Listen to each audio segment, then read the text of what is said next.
Hi friends, welcome back. Welcome to Java tutorial 2. Last క్లాస్‌లో మనం explain చేసుకున్నామంటే what is Java, introduction to Java, use of Java, features of Java and what are tokens and types of tokens. అదే విధంగా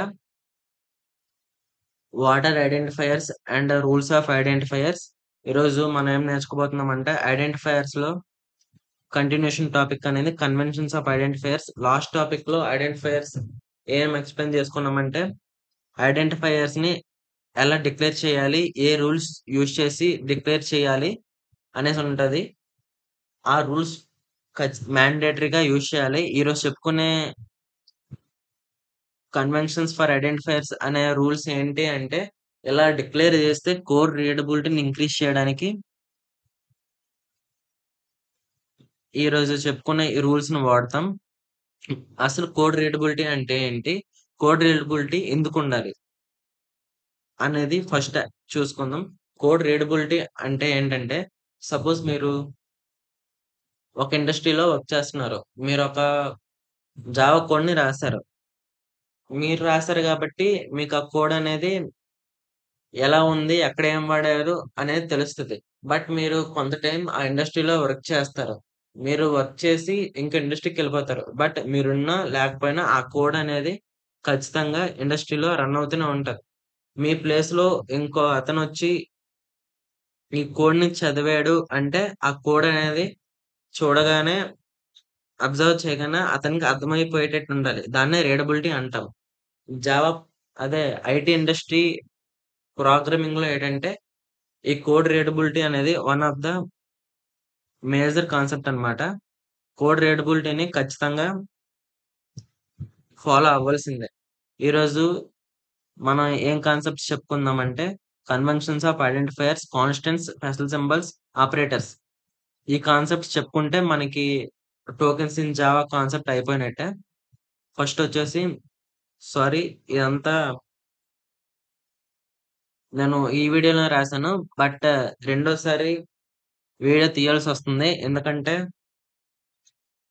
silly reason అనమాట. Audio record చేయడం మర్చిపోయాను. So, మళ్ళీ ఇది రీటేక్ చేస్తున్నాను వీడియో. నెక్స్ట్ ఫటాఫట్ మొత్తం ఎక్స్‌ప్లెయిన్ చేసేసుకుందాం ఇప్పుడు. Coming to the point, conventions of ఐడెంటిఫైయర్స్‌లో కొన్ని రూల్స్ ఉంటాయన్నమాట. ఒక 3 రూల్స్ ఉంటాయి. ఫస్ట్ రూల్ ఏంటంటే, how to name methods and variables అనమాట. మెథడ్స్‌ని, వేరియబుల్స్‌ని ఎలా మనం నేమింగ్ చేయాలి. ఒక మెథడ్‌కి గాని, ఒక వేరియబుల్‌కి గాని సింగిల్ వర్డే ఉంది అంటే, ఆ వర్డ్‌లో ఫస్ట్ లెటర్ అనేది స్మాల్ అయ్యి ఉండొచ్చు. బట్ ఒక మెథడ్ గాని, ఒక వేరియబుల్ గాని 1 ఆర్ మోర్ వర్డ్స్ యూజ్ చేసాము అంటే, ఖచ్చితంగా ఫస్ట్ వర్డ్‌లో ఫస్ట్ లెటర్ స్మాల్ ఉండాలి. అండ్ సెకండ్ వర్డ్‌లో ఫస్ట్ లెటర్ అనేది లేదా సెకండ్ వర్డ్‌లో ఫస్ట్ క్యారెక్టర్ అనేది క్యాపిటల్ ఉండాలి. అట్ ద సేమ్ థర్డ్ వర్డ్‌లో ఫస్ట్ క్యారెక్టర్ అనేది క్యాపిటల్ ఉండాలి. దీన్ని ఇంకోలా ఎలా చెప్పవచ్చంటే, if a variable name contains 1 or more then 1 word. Okay. If a variable name contains 1 or more than 1 word, then the first letter should be small, and remaining all the words first letter should be in capital. This type of sequence is also known as camel case. ఇలాంటి sequence ని మనం camel case అని కూడా అంటాం. Same మనం జావాలో code రీడబిలిటీని increase చేసుకోవడానికి methods కూడా ఇలానే. Coming to classes and interfaces లో ఏం చేస్తామంటే, ప్రతి వర్డ్‌లో ఫస్ట్ క్యారెక్టర్ అనేది అదే క్లాస్ నేమ్ ఆర్ ఇంటర్ఫేస్ నేమ్‌లో ప్రతి వర్డ్‌లో ఫస్ట్ లెటర్ అనేది ఖచ్చితంగా క్యాపిటల్ అయ్యి ఉండాలి. ఇదేంటంటే, అది క్లాస్ నేమ్ అనే అవతలి ఇంకో ఇంకో యూజర్‌కి గాని, లేదా ఇంకో డెవలపర్‌కి గాని చూడగానే ఓకే. ఫస్ట్ లెటర్ క్యాపిటల్ ఉంది. అంటే ఇది క్లాస్ లేదా ఇంటర్ఫేస్ అని తెలుస్తది. అదే విధంగా మెథడ్, మెథడ్‌కి గూడా అలానే. నెక్స్ట్ వచ్చేసి మీరు చూడొచ్చు ఇక్కడ క్లాస్ అండ్ ఇంటర్ఫేస్‌కి ఎగ్జాంపుల్ తీసుకున్నాం. క్లాస్ మీరు క్లాస్ కోసం, ఇంటర్ఫేస్ కోసం ఫర్దర్‌గా ముందు ట్యుటోరియల్స్‌లో ఇంకా డీప్‌గా ఎక్స్‌ప్లెయిన్ చేసుకుంటాం. ఇంటర్ఫేస్ అనేది నేమ్ ఇట్‌సెల్ఫ్ జస్ట్ ఇంటర్ఫేస్‌లో మెథడ్ డిక్లరేషన్స్ మాత్రమే ఉంటాయి. ఇందులో మెథడ్ డెఫినిషన్స్ ఉండవు. ఇంటర్ఫేస్ ఎందుకు వాడతాము అంటే అబ్స్ట్రాక్షన్ కోసం which is a concept of inheritance మనం ఫర్దర్‌గా చూద్దాం. నెక్స్ట్ కాన్స్టెంట్స్ అనేది one of the concept of tokens. Constant ఇక్కడ మీరు చూడొచ్చు. Constant is similar to variables but once its value is assigned it cannot be changed throughout the program and this constant variable is prefixed with final keyword. ఇక్కడ example చూడొచ్చు. Final కీవర్డ్‌ని use చేసి మనం ఒక కాన్స్టెంట్‌ని create చేస్తాం. Once కాన్స్టెంట్‌కి మనం ఏదైనా ఒక వాల్యూని అసైన్ చేసామంటే త్రూఅవుట్ ద ప్రోగ్రామ్ అనేది ఆ వేరియబుల్ యొక్క నేమ్ అదే వాల్యూ అనేది చేంజ్ అవ్వదు. వన్స్ ఒకవేళ మీరు చేంజ్ చేయడానికి ట్రై చేసినా గూడా మీకక్కడ ఎర్రర్ జనరేట్ అయ్యిద్ది. కాన్స్టెంట్‌కి మనం ఎలా నేమింగ్ ఇస్తాము అంటే చూడండి ఈ 2 ఎగ్జాంపుల్స్‌లో కాన్స్టెంట్ గాని ఒకవేళ సింగిల్ వర్డ్ అనేది ఐడెంటిఫైయర్‌గా యూజ్ చేసాము అంటే ఆ వర్డ్ మొత్తాన్ని మనం క్యాపిటల్‌లో డిఫైన్ చేసుకుంటాం. లేదు మన కాన్స్టెంట్‌లో వాటికన్నా ఎక్కువ వర్డ్స్‌ని మనం యూజ్ చేయాలి అంటే అండర్ స్కోర్ యూజ్ చేసి ఆ వర్డ్స్‌ని మనం సెపరేట్ చేసుకుంటాం. బట్ వర్డ్స్ అన్ని క్యాపిటల్‌లోనే రాసుకుంటాం. కాన్స్టెంట్‌కి మాత్రమే. ఈ కాన్స్టెంట్‌ని మనం లిటరల్స్ అని గూడా పిలుస్తాం. అండ్ దెన్ ఇలా రాసుకోవడాన్ని మనం స్నేక్ కేస్ అంటాం. ఈ క్యామెల్ కేస్, ఈ స్నేక్ కేస్ ఎందుకు వాడతాము అంటే కోడ్ రీడబిలిటీని ఇంప్రూవ్ చేయడం కోసం మాత్రమే. అండ్ వన్ మోర్ థింగ్ మనం గుర్తుపెట్టుకోవాల్సిందేంటంటే ఏదైనా ఒక వేరియబుల్‌ని గాని, మెథడ్‌ని గాని, క్లాస్ గాని మనం నేమింగ్ ఇచ్చామంటే ఆ నేమింగ్ ఎలా ఉంటదంటే వాటి టాస్క్‌ని రిప్రజెంట్ చేసేటట్టు ఉండాలి. ఫర్ ఎగ్జాంపుల్ డిస్‌ప్లే అనే మెథడ్‌ని మనం తీసుకున్నామంటే ఆ మెథడ్ అనేది ఖచ్చితంగా టాస్క్ ఏం చేయాలంటే డిస్‌ప్లే చేయాలి. అలా తీసుకునేటప్పుడే కోడ్ రీడబిలిటీని మనం ఇంప్లిమెంట్ చేసేటట్టు ఉంటది. నెక్స్ట్ టోకెన్స్‌లో నెక్స్ట్ టాపిక్ ఏంటంటే స్పెషల్ సింబల్స్. స్పెషల్ సింబల్స్ ఏంటి అంటే special symbols are the type of symbols which each symbol represents a unique task or performs a unique task or shows a unique characteristic. For example plus, minus, star and ఇవన్నీ different special symbols అన్నమాట. అందులో కొన్ని main వచ్చేసప్పటికి subscripts అనేవి or square brackets ఎందుకు వాడతామంటే array representation array representation కోసం లేదా అర్రే వాల్యూస్‌ని యాక్సెస్ చేయడం కోసం. అండ్ ఈ సబ్‌స్క్రిప్ట్స్ మధ్యలో మనం ఏం తీసుకుంటామంటే ఇండెక్స్ వాల్యూస్‌ని తీసుకుంటాం అర్రేస్‌లో అయితే. Next parenthesis or brackets brackets అంటాం లేదా పారాంథసిస్ అంటాం కోడింగ్ టర్మ్స్‌లో. ఈ పారాంథసిస్ ఏంటంటే ఒక మెథడ్‌ని డిక్లేర్ చేసేటప్పుడు మెథడ్‌కి సఫిక్స్ చేస్తాం. ఈ పారాంథసిస్‌లోనే మనం ఆర్గ్యుమెంట్స్ గాని, పారామీటర్స్ గాని ఏమని పాస్ చేస్తాం. నెక్స్ట్ ఫ్లవర్ బ్రాకెట్స్ అనేవి యూనిట్ ఆఫ్ కోడ్ స్నిప్పెట్‌ని రిప్రజెంట్ చేయడం కోసం ఫ్లవర్ బ్రాకెట్స్‌ని యూజ్ చేస్తాం. ఫర్ ఎగ్జాంపుల్ ఇక్కడ చూడొచ్చు మీరు క్లాష్ డెమో అంటే ఇదంతా క్లాష్ డెమో. క్లాష్ డెమోలో ఈ ఫ్లవర్ బ్రాకెట్స్‌లో మీరు ఏదైతే కోడ్ రాస్తారో ఇదంతా కలిపి ఒక సింగిల్ యూనిట్. ఈ ఫ్లవర్ బ్రాకెట్స్‌ని మనం స్కోప్ కాన్సెప్ట్‌లో గూడా ఎక్స్‌ప్లెయిన్ చేస్తాం.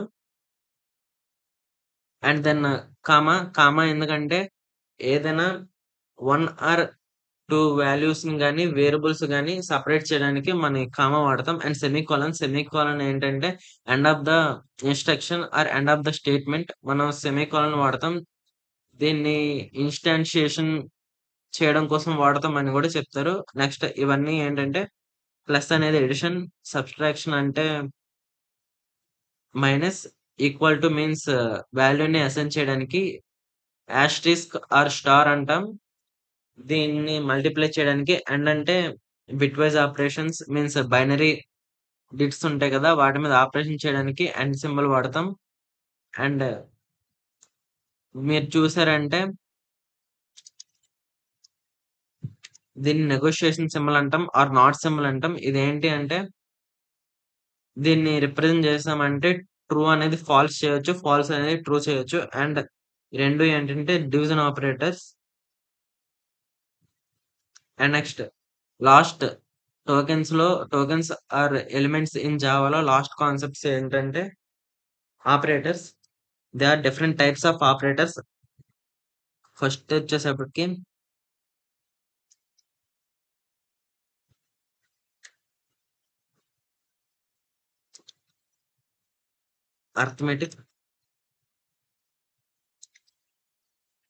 Arithmetic operators. Next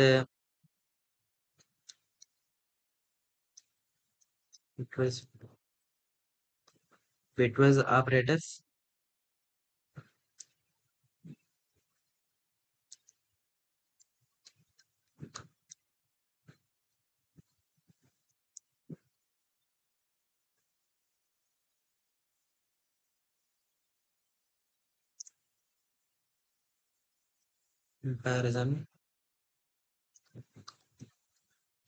comparison operators. Next వాట్స్ లో మిస్టేక్స్ ఉంటే ఇగ్నోర్ చేసేయండి. ఎందుకంటే ఫ్లోలో ఏదో ఒకటి కొట్టేస్తాను. కంపారిజన్ అండ్ ఇంకేముంటాయి logical operators.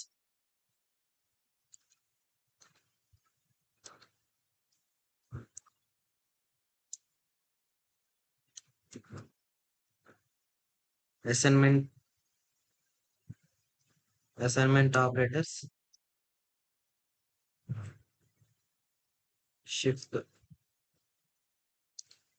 Shift operators.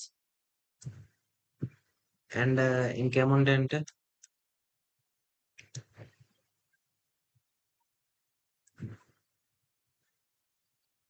Ternary operator. Okay. Operators లో డిఫరెంట్ టైప్స్ ఆఫ్ ఆపరేటర్స్ అన్నమాట. ఫస్ట్‌ది arithmetic operators, bitwise operators, comparison operators, logical operators, assignment operators, shift operators, ternary operators. First arithmetic operators లో ఏముంటాయంటే plus, minus, into,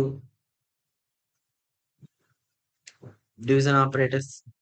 ఇలా arithmetic functions చేసే operators అన్ని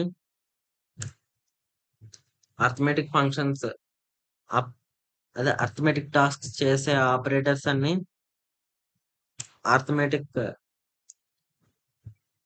operators concept లోకి వస్తాయి.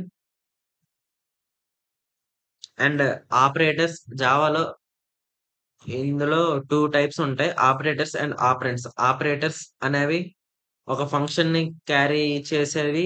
ఒక 2 వాల్యూస్ మధ్యన ఫంక్షన్ అదే టాస్క్ చేసేదాన్ని ఆపరేటర్స్ అంటాము. ఆపరెండ్స్ అంటే ఏవైతే 2 వాల్యూస్ ఉంటాయో ఏ వాల్యూస్ నైతే ఫం ఒక ఆపరేషన్ చేయడానికి వాడతామో ఆ వాల్యూస్ ని ఆపరెండ్స్ అంటాం. అండ్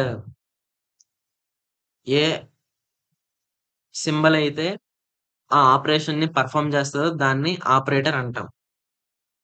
నెక్స్ట్ బిట్వైజ్ ఆపరేటర్స్ అంటే అండ్, ఆర్,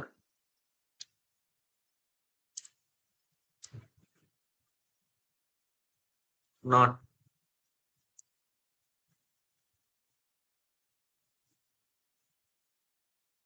ఎట్సెట్రా. వీటిని బిట్వైజ్ ఆపరేటర్స్ అంటాం. బిట్వైజ్ ఆపరేటర్స్ అనేవి బైనరీ డిజిట్స్ ఉంటాయి కదా! బైనరీ కోడ్ మీద ఆపరేట్ చేస్తాయి. అండ్ కంపారిజన్ ఆపరేటర్స్ అంటే 2 వాల్యూస్ ని కంపేర్ చేయడానికి వాడతాం కంపారిజన్ ఆపరేటర్స్ ని.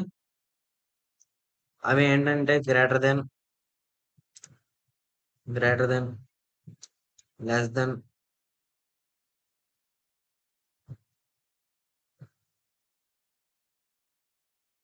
నాట్,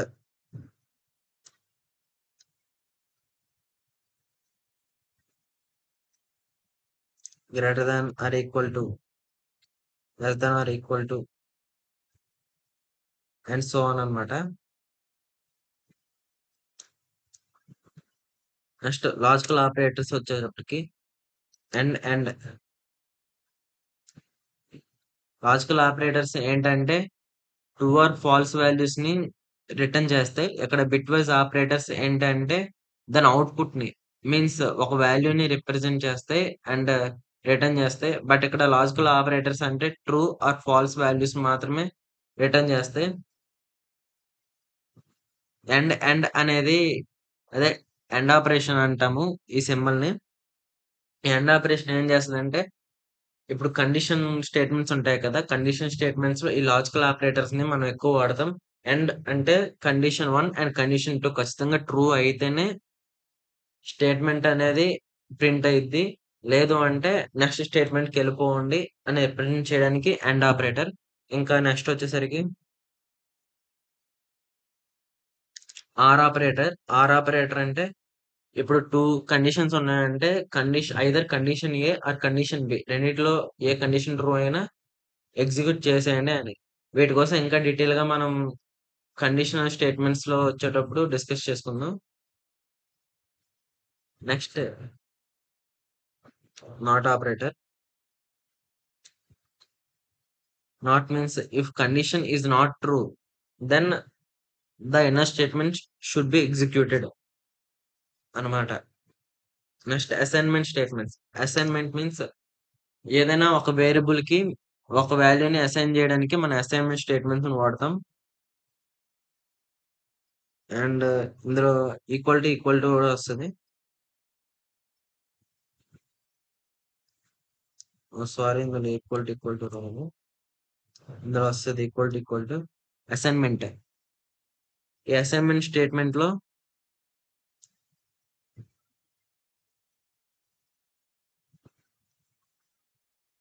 ఏం చేస్తామంటే ప్లస్ ఈక్వల్ టు మీన్స్ ఈ ప్లస్ ఈక్వల్ టు ఏం రిప్రజెంట్ చేస్తదంటే ఇక్కడ చెప్తాను చూడండి. ప్లస్ ఈక్వల్ టు అనేది ఏం చేస్తున్నామంటే ఇంట్ ఎక్స్ ఉంది. ఎక్స్ అనే వేరియబుల్‌లో ఆల్రెడీ 10 అనే ఒక వాల్యూ ఉందనుకోండి. ఆ 10కి మీరు 20 యాడ్ చేయాలనుకుంటున్నారు. అలాంటప్పుడు మీరు నార్మల్‌గా అయితే ఎలా రాస్తారు? ఎక్స్ ప్లస్ 20 ఇదో మెథడ్. బట్ ఈ కోడ్ అనేది ఎగ్జిక్యూషన్ టైమ్ ఎక్కువ. అంటే ఎలా అంటే ఫస్ట్ ఇంట్ ఎక్స్ తీసుకోవాలి. ఇంట్ ఎక్స్ ఓకే. ఇంట్ ఎక్స్‌లో ఎక్స్ మళ్ళీ ఎక్స్ వాల్యూ ఎంత? ఎక్స్ వాల్యూ ముందు 10 అని చెప్పా. ఎక్స్ వాల్యూ 10 అంటే ఎక్స్‌లో 10 ఉంది కాబట్టి 10 + 20 30 అలా తీసుకుంటది. అదే ఒకవేళ మీరు దీనికి అసైన్‌మెంట్ వాల్యూని ఇచ్చారనుకోండి.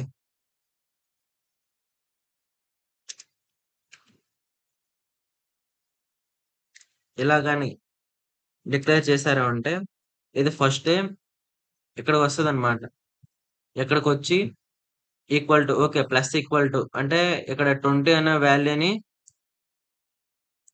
యాడ్ చేయాలి. దేనికి యాడ్ చేయాలి? ఎక్స్‌కి. ఎక్స్‌లో ఎంతుంది? 10 అలా డైరెక్ట్‌గా తీసుకుంటదన్నమాట. లేదంటే ఫస్ట్ ఎక్స్‌ని రీడ్ చేసి తర్వాత మళ్ళీ ఎక్స్‌ని రీడ్ చేయడం వల్ల మనకేంటి అంటే ప్రాసెస్ ఎక్కువ ఉంటదన్నమాట. ఇలా అయితే ప్రాసెసింగ్ స్పీడ్ అనేది తక్కువుంటది. ఓకే. సిమిలర్ ప్లస్ ఆపరేటర్ లాగే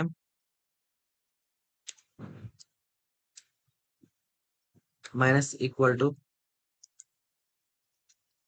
not equal to into equal to divide by equal to percent equal to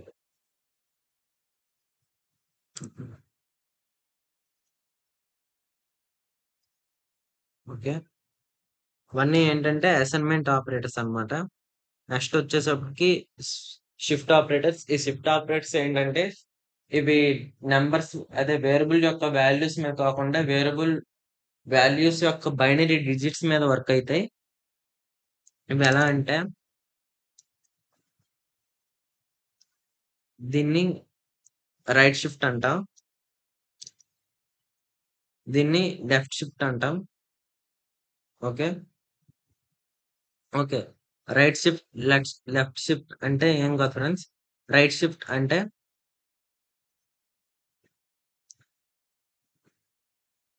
most significant bit. Most significant bit అనేది వన్ టైమ్ రైట్ సైడ్‌కి వెళ్తది. అంటే లాస్ట్‌లో left side least significant bit 0తో prefix చేస్తాం.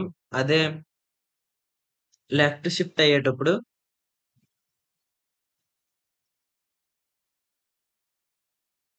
Left side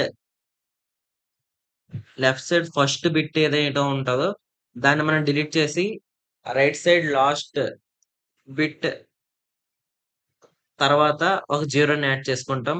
దాన్ని ఏంటంటామంటే left shift అంటాం. అంటే లెఫ్ట్ సైడ్ 1 బిట్ మూవ్ చేయడం. రైట్ షిఫ్ట్ అంటే లెఫ్ట్ సైడ్ లాస్ట్ బిట్ తర్వాత 1 జీరో యాడ్ చేసుకుంటాం. దాన్ని రైట్ షిఫ్ట్ అంటాం. మీకు అర్థం కావడం కోసం సింపుల్‌గా అలా చెప్పాను. Next ternary operator. టెర్నరీ ఆపరేటర్‌ని మనం కండిషనల్ ఆపరేటర్ గూడా అంటాం. ఏంటంటే దీని సింటాక్స్ ఎలా ఉంటదంటే ఫస్ట్ బ్రాకెట్స్ యూజ్ చేస్తాం. బ్రాకెట్స్‌లో కండిషన్ ఏదో మనకు నచ్చిన కండిషన్ ఇచ్చుకుంటాం. ఒకవేళ ఈ కండిషన్ గాని ట్రూ అయింది అంటే క్వెషన్ మార్క్ ఇస్తాం. క్వెషన్ మార్క్ ఇచ్చిన తర్వాత ప్రింట్ ఎగ్జాంపుల్ చెప్తున్నా. జావాలో ప్రింట్‌ని ఇలా రాయకూడదు. రాస్తే ఖచ్చితంగా తప్పది. జస్ట్ ఎగ్జాంపుల్‌గా చెప్తున్నా మీకిది. Print no. ఓకే. దీన్ని మనం కండిషనల్ ఆపరేటర్ అని గూడా అంటాం.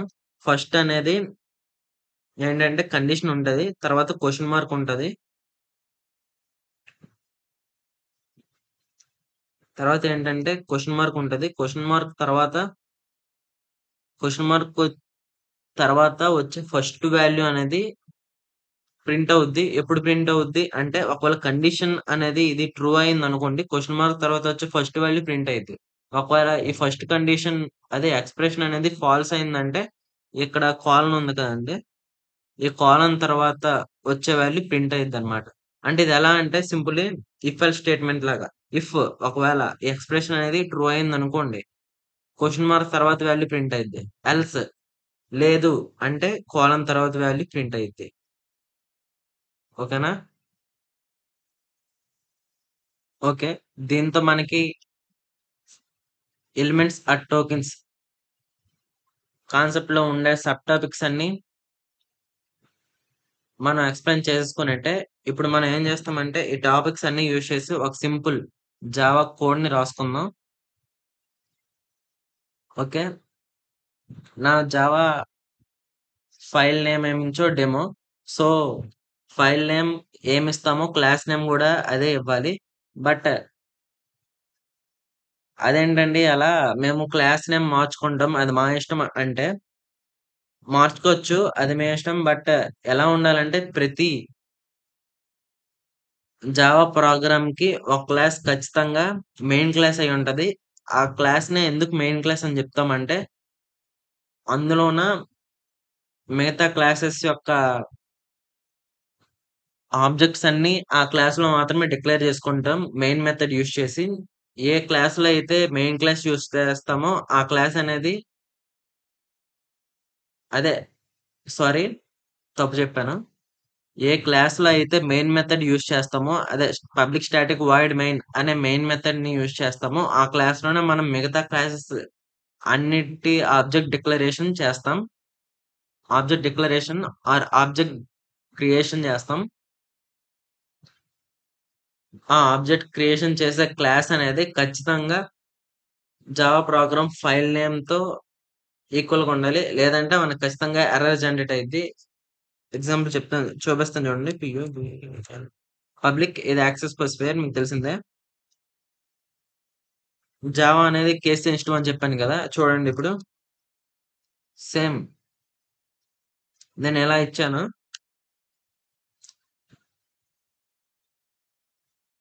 అన్నా ఇలా ఇస్తే తప్పా? అంటే ఖచ్చితంగా తప్పే.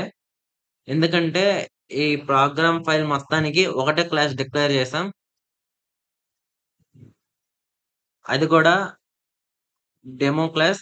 అన్నా మరిక్కడ క్లాస్ నేమ్, ఫైల్ నేమ్ ఒకటే కదా! ఎందుకు మరి ప్రింట్ అవ్వట్లేదు అంటే ఇక్కడ చూడండి. జావా అనేది మీకు ఫస్ట్ చెప్పాను కదా! జావా అనేది కేస్ సెన్సిటివ్ అని. సో, మనం ఇక్కడ డి అనేది క్యాపిటల్ డి ఇచ్చాం. సో, అందుకనే అవ్వట్లేదు. మీకు ముందుగా చెప్పినట్టే ఒక ఫైల్‌లో ఎన్ని క్లాసెస్ ఉన్నా, ఏ క్లాస్‌లో అయితే మనం మెయిన్ మెథడ్ డిక్లేర్ చేసుకుంటామో, ఆ మెథడ్ అనేది ఖచ్చితంగా ఆహ్, అదే ఏ క్లాస్‌లో అయితే మనం మెయిన్ మెథడ్ డిక్లేర్ చేస్తామో, ఆ క్లాస్ అనేది ఖచ్చితంగా ఫైల్ నేమ్‌కి ఈక్వల్ అయ్యి ఉండాలి. So, same hash file name ఎలా ఇచ్చామో డెమో కూడా అలానే ఇచ్చాం.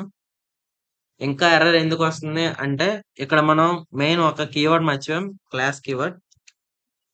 ఓకే. ఇప్పుడు చూద్దాం. డి ఇచ్చాం. చూసారా ఇక్కడ డి ఇచ్చాం. ఎర్రర్ వస్తుంది. But as it is file name ఇచ్చామంటే ఎర్రర్ పోతుంది. నెక్స్ట్ ఏం చేయాలంటే, మెయిన్ మెథడ్ అనేది డిక్లేర్ చేయాలి ఇప్పుడు. పబ్లిక్ మెయిన్ మెథడ్ ఎప్పుడు స్టాటిక్ కీవర్డ్‌తో ప్రిఫిక్స్ చేసి ఉండాలి. ఎందుకంటే మెయిన్ మెథడ్‌కి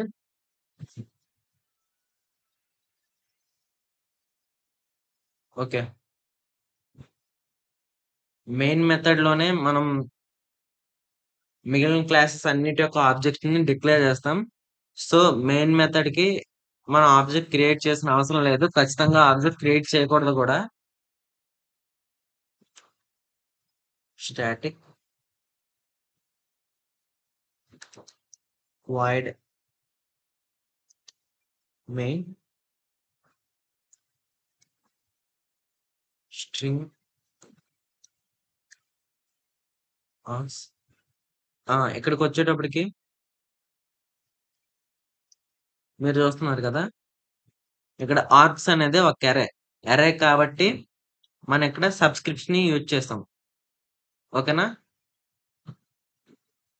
ఇది మనం ఎక్కడ చెప్పుకున్నాం? స్పెషల్ సింబల్స్‌లో చెప్పుకున్నాం. And parenthesis.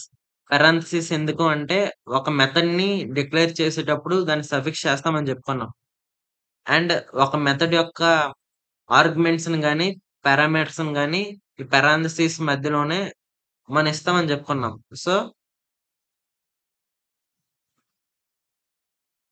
రూల్ అనేది యూజ్ చేసాం. Next flower brackets. Flower brackets కూడా సేమ్.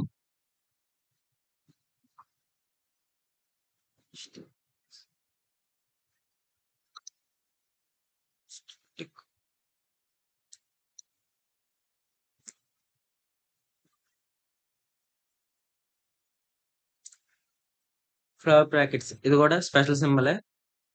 ఈ ఫ్లవర్ బ్రాకెట్ ఏంటంటే స్కోప్ కోసం అని చెప్పాను కదా! స్కోప్ అండ్ ఒక మెథడ్ బ్లాక్ ఆఫ్ కోడ్‌ని మెథడ్‌లో రాయబోయే బ్లాక్ ఆఫ్ కోడ్‌ని ఈ బ్రేసెస్ మధ్యన మనం రిప్రజెంట్ చేస్తాం. అదే రాసుకుంటాం. నెక్స్ట్ వచ్చేసప్పటికి బేసిక్ కోడ్ కాబట్టి system dot out dot print L N ఇందులో వచ్చేటప్పటికి ప్రింట్‌లో డిఫరెంట్ టైప్స్ ఉంటాయి. ప్రింట్ ఎల్ఎన్ అనేది మనం ఎగ్జిక్యూట్ చేసే ప్రతి టైమ్ ఒక న్యూ లైన్‌లో ప్రింట్ అయిద్ది. అదే ప్రింట్ అని వేరేగా ఇచ్చామంటే ఇదేంటంటే ప్రింట్‌లో ఇచ్చే ప్రతి వాల్యూ ఎడ్జెసెంట్‌గా అంటే పక్క పక్కన ప్రింట్ చేస్తదనమాట. చూపిస్తాను చూడండి. హలో అని ఇచ్చాం. కంట్రోల్ సి కాపీ చేసాం. కిందన ఇంకోటి ఇచ్చి చేసాం. సేవ్ చేసి ఇప్పుడు దీన్ని మనం రన్ చేయాలనుకుంటున్నాం. రన్ చేద్దాం. చూడండి ఇక్కడ అవుట్‌పుట్‌లో హలో, హలో అని పక్కనొచ్చాయి. అదే మనం ప్రింట్ ఎల్ అని ఇచ్చామనుకోండి. ఓకే. ప్రింట్ ఎల్ అని ఇస్తే ఇప్పుడు రన్ చేద్దాం. చూసారు కదా! ప్రింట్‌కి, ప్రింట్ ఎల్‌కి డిఫరెన్స్. ఓకే. ఇప్పుడు ఫర్ ఎగ్జాంపుల్ ఇప్పుడు మనం ఏదైనా ఒక వేరియబుల్‌ని డిక్లేర్ చేయాలనుకున్నామనుకోండి. ఫస్ట్ నేను ఒక కాన్స్టెంట్ వేరియబుల్‌ని డిక్లేర్ చేస్తాను. ఫైనల్. ఫైనల్ అనేది కాన్స్టెంట్ వేరియబుల్ డిక్లరేషన్‌కి ప్రిఫిక్స్ చేయాల్సిన కీవర్డ్. నెక్స్ట్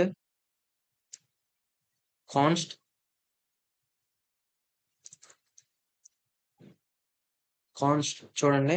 ఇక్కడ కాన్స్ట్ అని ఇచ్చాను. కాన్స్ట్ అని ఇస్తే 2 బ్లూ కలర్‌లో వచ్చాయి. ఎందుకొచ్చాయంటే కాన్స్ట్ అనేది ఒక కీవర్డ్. ఐడెంటిఫైయర్ డిక్లరేషన్ రూల్స్ ప్రకారం ఒక ఐడెంటిఫైయర్ అనేది ఖచ్చితంగా కీవర్డ్ అయి ఉండకూడదు. ఆర్ ప్రీడిఫైన్డ్ వర్డ్ అయి ఉండకూడదు. సో, అందుకని ఇలా వచ్చింది. ఇప్పుడు మనం ఏం చేద్దామంటే జావా అనేది కేస్ సెన్సిటివ్ కాబట్టి కాన్స్ట్‌లో సి క్యాపిటల్ పెడదాం. కాన్స్ట్ చూసారా? ఓకే. ఫైనల్ కాస్ట్ ఇంట్ ఓకే. మనం ఏరియా ఆఫ్ రెక్టాంగిల్ చేద్దాం. రెక్టాంగిల్ ఏరియాని ఒక రెక్టాంగిల్ ఏముంటాయి లెంత్ అండ్ బ్రెడ్త్ ఉంటాయి కాబట్టి length okay. Sorry. Okay. Const అనేది తీస్తాను. ఎందుకంటే ఇక్కడ లెంత్ అని నేను తీసుకుంటాను కాబట్టి వేరియబుల్ నేమ్ మల్టిప్లికేషన్ అదే ఏరియా ఆఫ్ రెక్టాంగిల్ కదా!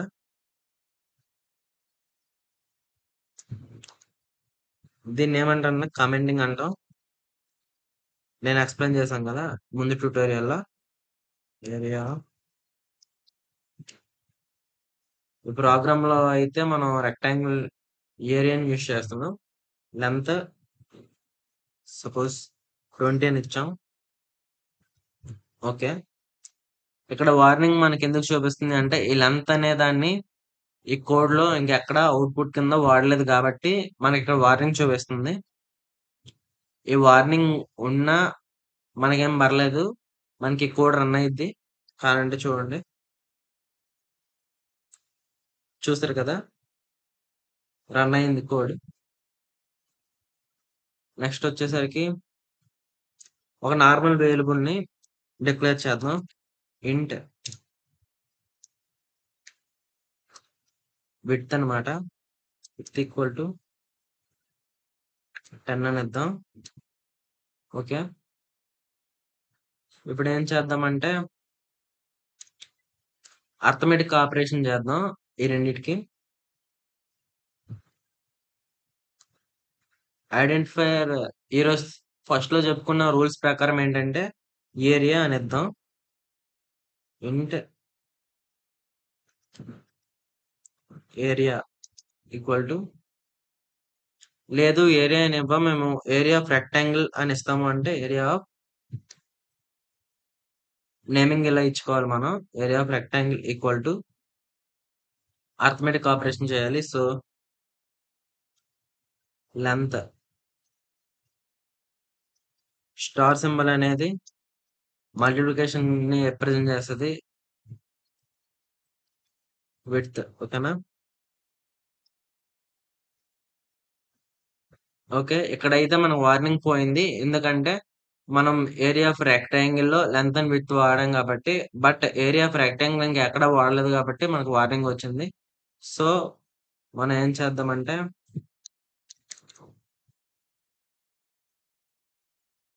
ఇక్కడొచ్చేసి ఏరియా ఆఫ్ ద రెక్టాంగిల్ అని ఇచ్చేసి జావాలో ఏంటి అంటే మనం సిలో సిలో యూజ్ చేసేటట్టు కామా యూజ్ చేసి వేరియబుల్ నేమ్ ఇవ్వలేము.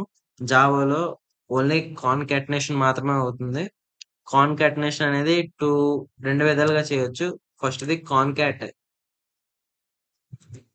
డాట్ కాన్‌కాట్ అనే మెథడ్‌ని యూజ్ చేస్తాం. లేదు అంటే ప్లస్ సింబల్‌ని అదే ప్లస్ ఆపరేటర్‌ని యూజ్ చేస్తాం. అది యూజ్ చేసి మనం కాన్‌కాటేషన్ అదే ఒక స్ట్రింగ్‌ని ఒక ఇంటిజర్ వాల్యూని లేదా ఇంకో స్ట్రింగ్‌ని మనం అపెండ్ చేయగలం. అపెండింగ్ మీన్స్ యాడ్ చేయడం సింపుల్‌గా. చూడండి మనకి ఏరియా ఆఫ్ రెక్టాంగిల్. ఇప్పుడు మనం ప్రింట్ చేద్దాం సేవ్ చేసి కంట్రోల్ ఎస్. ఓకే. ఇక్కడ మీరు చూసినట్టయితే మనకి సక్సెస్‌ఫుల్‌గా అవుట్‌పుట్ అనేది వచ్చింది. Area of rectangle 200. ఓకే. మనకైతే ఇక్కడ ఎర్రర్ అనేది పోయింది. ఈ కాన్కాట్ ఫంక్షన్ కోసం మనం ఇంకా ఫర్దర్‌గా ట్యుటోరియల్స్‌లో బాగా స్ట్రింగ్స్ కాన్సెప్ట్ వచ్చేటప్పుడు ఎక్స్‌ప్లెయిన్ చేసుకుందాం. Then that's all for today. Okay friends. Bye. మళ్ళీ నెక్స్ట్ ట్యుటోరియల్‌లో కలుద్దాం. జావా థర్డ్ ట్యుటోరియల్‌లో.